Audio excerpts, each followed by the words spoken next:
ngiyabingelela kini nonke basakazi osukwini lanamhlanje olukhulu kangaka.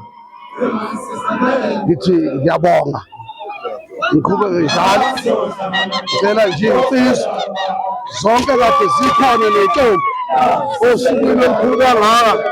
Ngibonisa umntwana kade ngimkhulisa emabheleni, ngibone nje uhlengazange ngikubone, angazi ukuthi ngingathini, kodwa nje lokho sengikubonile, sengibona ukuthi inkunzi inkosi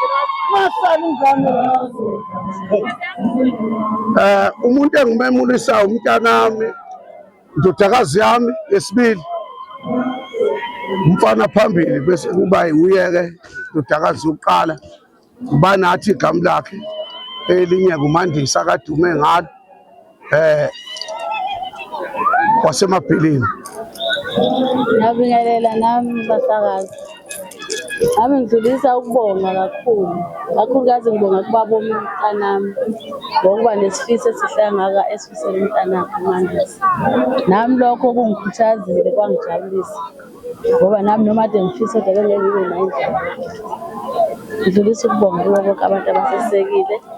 Ngiyabonga kakhulu, ngibonga nakuye umntanami ukwazi ukuthi ehloniphe ubaba wakhe kuze kufike lesi sigaba.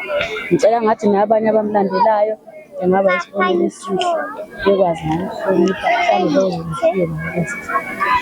Njengoba unkosikazi eseshilo nje ukuthi ubonga impatho inganeni yethu, nami futhi ngokunjalo ngiyabonga ukuthi umntanami kuze kufike leli thuba lokuthi ngenze lento ebiyisifiso sami engakangiphoxi. Ngithi ngiyabonga mntanami,